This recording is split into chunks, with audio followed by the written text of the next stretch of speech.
Hi, Payton. Congratulations, man. How are you feeling after that amazing performance? I feel good. I didn't really take too much damage. Calf is a little bruised, but that's it.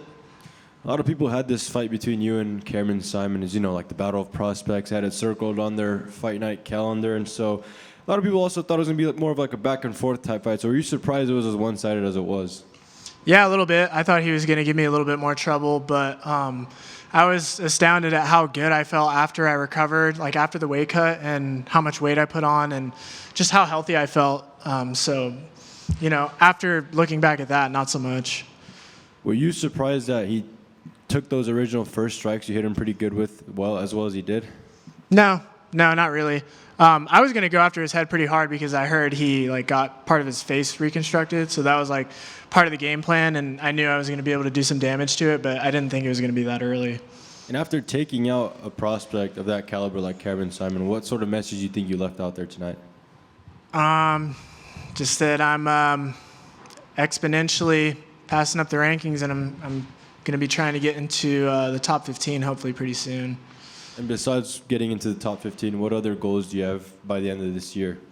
I want to fight in front of a crowd for sure. A specific city you want to fight in front of the crowd with? Not really. I think Madison Square Garden would be cool. I've never been to New York. And a lot of people are really deeming you as one of the futures of this bantamweight division. So what do you make of that? And is that something you kind of block out in order to not get too distracted and stay focused on the goal, or how do you see it? No, I mean, I've been saying that since I was an amateur, if I really wanted to be, and I've only been pro for less than 2.5 years. I haven't even been pro fighting for that long. So I think they're right, and it doesn't really bug me.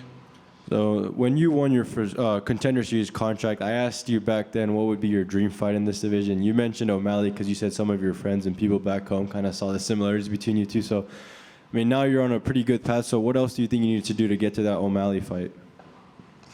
I just need to keep having performances like that and do my dirty work and just keep beating dogs like that. I know I need to put my time in and solidify myself against game opponents, so I'm more than willing to do that. Is there a specific opponent you want for that first top 15 outing whenever you do get that, or is it just whatever the UFC offers you? I don't really know. I want my 0 back against Ryan Hammers. Took my goose egg when I was 17 years old on the street, so I'm gonna go run that back at some point. But yeah, I don't really know. I don't know too many people in my division, so I don't know. Maybe Dominick Cruz. I don't know. Fair enough. And obviously, when we see a fighter that represents Nevada, it usually comes out of Las Vegas. But in your case, you're fighting out of Reno. So how is that like representing a city like Reno, Nevada on the big stage of the UFC? It's cool. It's probably going to be a little different when I get home, and it changes every time. So we'll see. But I have a lot of pride, and I love my city, and I intend on staying there. So it's cool. We've brought a lot of people to the gym, and the community is growing. Awesome. And congratulations. Thanks. Any plans to braid your hair, or are you just going to let it flow? No, I don't like braiding my hair. It's like a force field. It tells me when people are about to hit me. Understandable. I got one for you. Speaking of looks, for you, some of my friends also do this, and I'm just curious for you, is it an expression thing? Is it some more significance, the paint, nail polish on your nails and stuff like that? I just like it. I don't know. It's just something I do, yeah. Okay, got it.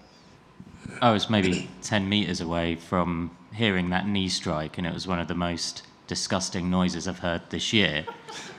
Did you what went through your mind when you heard that connection?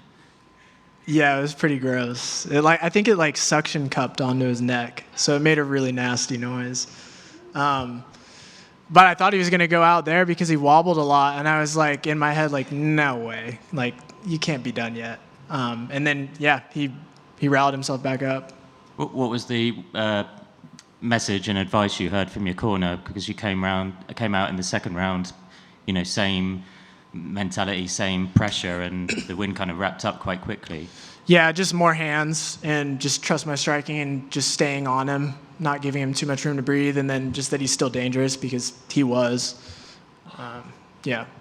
I really liked what I saw tonight. I kind of see you as future championship material. You've only had 8 fights, but do you think you can go all the way? Yeah, if I play my cards right and just keep beating dogs, I guess. I'm just concerned with putting on good fights and having performances like that for now. I know you mentioned Madison Square Garden, but what about Reno? Yeah, if you guys want to bring a cage to Reno, I will do anything to fight there. That would be so cool. And I would sell out the entire stadium. Congrats. Thanks. I just want to ask, I asked about the sweatshirt yesterday. I see you have a interesting shirt on. Is there a message with this shirt? Yeah, I'm a dog. It's a Doberman. It's got a creative, sensitive, obedient, loving. I'm not very sensitive, but trusting, protective, devoted, intelligent. Do you think sensitive is a negative thing? No, but I'm not. Okay, just checking. Just got one more. There's not an official nickname registered under you, so if you continue on this popularity, rise of popularity, would you think you're gonna have to implement a nickname, or what would you? No. I don't know. If I hear something that sounds really cool, then yeah, but yeah, I'm not too big on nicknames. You haven't thought of anything that's cool for you, or no? The Doberman. No, I couldn't do that. Insensitive Doberman. Yeah, insensitive Doberman. And if you end up getting a performance bonus or anything like that tonight, what would you do with the money? Probably buy a new DJ controller and, do some more of that. Payton, I got a comment on the walkout song, Little Crystal Castles. Are you more like an indie alternative guy, or what kind of music do you listen to? I've been all over the place lately, but I love Crystal Castles, and then I've just been listening to a lot of stuff that you would like mix with, like techno and house. But I love that. I love shoegaze and indie alternative as well.